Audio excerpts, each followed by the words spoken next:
तुम उसी तरह तोते के रूप में भटको। नहीं नहीं, मुझे आजाद करो वरना मैं तुम्हें छोड़ूंगा नहीं। अब तुम मेरा कुछ भी नहीं बिगाड़ सकते। अब तुम जाओ यहां से और अब से ऐसे ही घूमो। अब तुम्हें पता चलेगा कि दूसरों को दर्द देने में कैसा महसूस होता है। इसके बाद वह राक्षस वहां से उड़ जाता है। मरचू और उसकी पत्नी सीता दोनों खुश हो जाते हैं। मरचू पहले की तरह काम करने लगता है। वह और उसकी पत्नी दोनों खुशी खुशी जिंदगी गुजारने लगते हैं।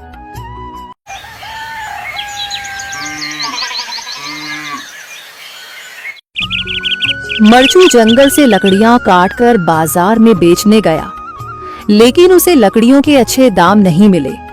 इस पर मरचू ने कहा, अरे भैया, इतने कम पैसे? इन पैसों में तो 2 वक्त का खाना भी नहीं मिलेगा। आप मुझे बहुत ही कम पैसे देते हैं। मैं इतनी मेहनत से लकड़ियां काट कर आता हूँ, लेकिन उनके पैसे मुझे बहुत कम मिलते हैं। भैया, तुम्हारी लकड़ियां होती ही इतनी कमजोर हैं कि मैं इससे ज्यादा पैसे नहीं दे सकता। तुम्हारी लकड़ियों के बस इतने ही पैसे बनते हैं। अरे भैया, कुछ ज्यादा कर दो ना। वो क्या है ना कि इन पैसों का तो कुछ भी नहीं आता। मैं अपनी जिंदगी कैसे गुजारूंगा? भैया, तुम जाकर अच्छी लकड़ियां लाओ, तभी इन लकड़ियों का अच्छा दाम मिल पाएगा, वरना इन लकड़ियों का तो यही दाम है। ये सुनकर मरचू बहुत ज्यादा परेशान हो गया और पैसे लेकर किराने की दुकान से सामान खरीदकर घर आ गया। घर पहुंचते ही मरचू की पत्नी सीता ने कहा, अरे जी, सामान ले आए आप? हाँ जी, सामान ले आया हूँ।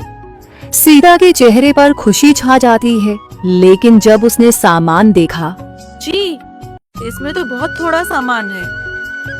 हाँ सीता, मुझे पता है कि यह सामान बहुत थोड़ा है, लेकिन मैं क्या करूं?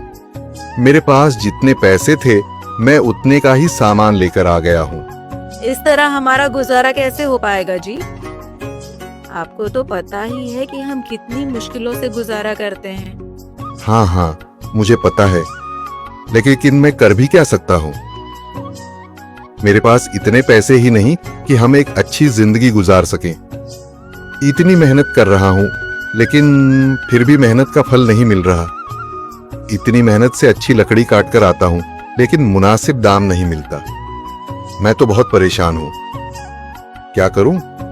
कहाँ जाऊँ? अरे जी, आप परेशान न हो, आप कोई और काम देख लें। मैंने कई बार काम तलाशने की कोशिश की, पर किसी ने भी मुझे काम नहीं दिया। ये सुनकर सीता भी काफी ज्यादा परेशान हो गई। मरचू से सीता की परेशानी नहीं देखी गई। उसने अपनी पत्नी सीता से कहा, मैं फिर से जंगल की ओर जा रहा हूँ। अरे जी, अभी मत जाइए ना, वैसे भी शाम हो रही है। आप कल चले जाइएगा, अभी मत जाइए। ठीक है, अगर तुम रोक रही हो तो मैं नहीं जाता। मैं कल चला जाऊंगा। इसके बाद मरचू गांव में घूमने के लिए चला गया। तभी उसे एक आदमी मिला और उसने कहा, कहाँ जा रहे हो भैया? और सुनाओ, क्या हाल चाल है?